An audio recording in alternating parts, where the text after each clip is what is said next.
Hello, I'm Lance Novak, Executive Director of the Canadian Kennel Club.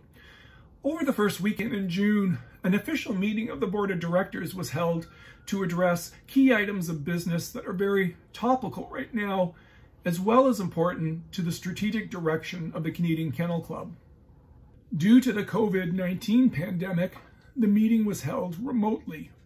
And this represents a historical milestone because for the first time, an invitation was sent to members across the country to view the proceedings live. 88 members participated in the remote gallery on the first day, and 77 were there on the second day. For those that were not able to join us, everything I touch on in this video will be available to members through various means, including a meeting synopsis that's already been published and can be found by logging into the CCC portal and clicking on the menu called Resources in the upper blue bar. The official minutes of the meeting are also made available through the member portal after they're approved by the board at the next meeting, so watch for those as well. An extensive agenda was covered over the 2 days, including approximately 70 motions for amendments to rule books for the various programs that CCC oversees. And there are a lot of exciting initiatives underway in support of CCC's core purpose to promote and register purebred dogs. For example, updates were provided on the non-standard colors ad hoc committee, who reported that their work plan includes drafting a policy statement on non-standard colors and a list of possible directions for this important and often controversial subject. The newly formed brachycephalic breeds advocacy committee are developing their work plan, and they will reach out to breed clubs and veterinarians for input. Also watch for a statement to the international community from CCC soon on this important initiative.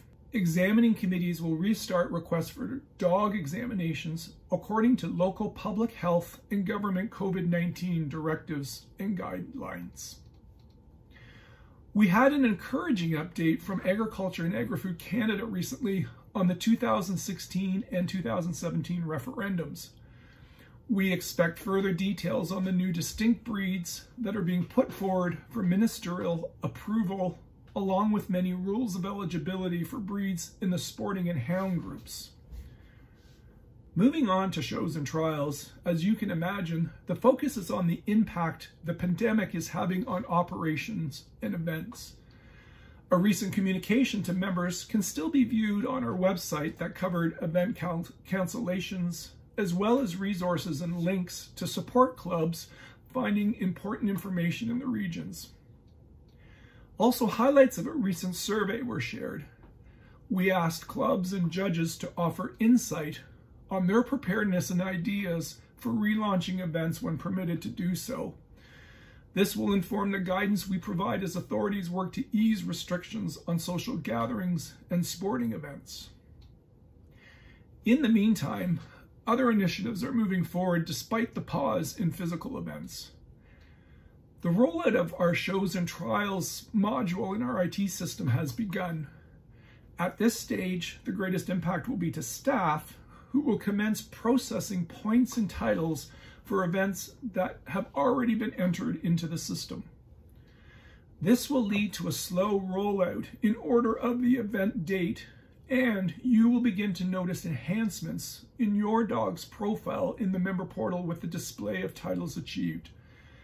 The rollout will eventually include the availability and distribution of title certificates, and we'll be sharing more detailed updates on the shows and trials module later this week.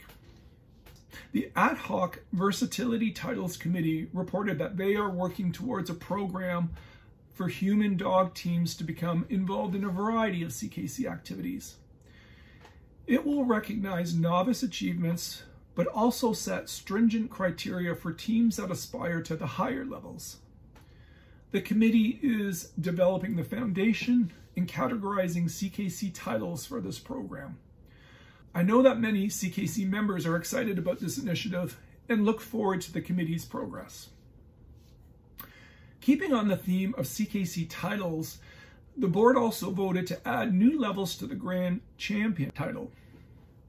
Effective January 2021, Exhibitors will have the additional opportunity to go beyond a Grand Champion title and work towards a Grand Champion Bronze, Silver, and Gold, in addition to the existing Grand Champion Excellent title. Finally, the meeting included various updates on operations. I'm pleased to say that since my last video update, where I focused on the delivery of dog registration certificates, all registration certificates and pedigrees for Canadian-born dogs have now been delivered by mail or emailed in a PDF format. We are now catching up on foreign dog registration certificates and paper certificates for those who originally received theirs in PDF only. Despite the lack of revenue for shows and trials, cost-cutting measures allowed us to break even financially in the month of May, and projections for coming months are being monitored very closely. Our audit committee chair encouraged CCC members who haven't already to renew their memberships via CCC's online portal. Along with careful management of CCC's resources, membership renewals will support our efforts to maintain CCC's stability through the latter half of 2020. If you attended the board meeting this weekend, thank you for your support, interest, and taking the time to partake in this historic event. If you were unable to attend, I hope you can join us in the future as we plan for more virtual meetings. As always, thank you for taking the time to watch this update and stay safe. Thank you.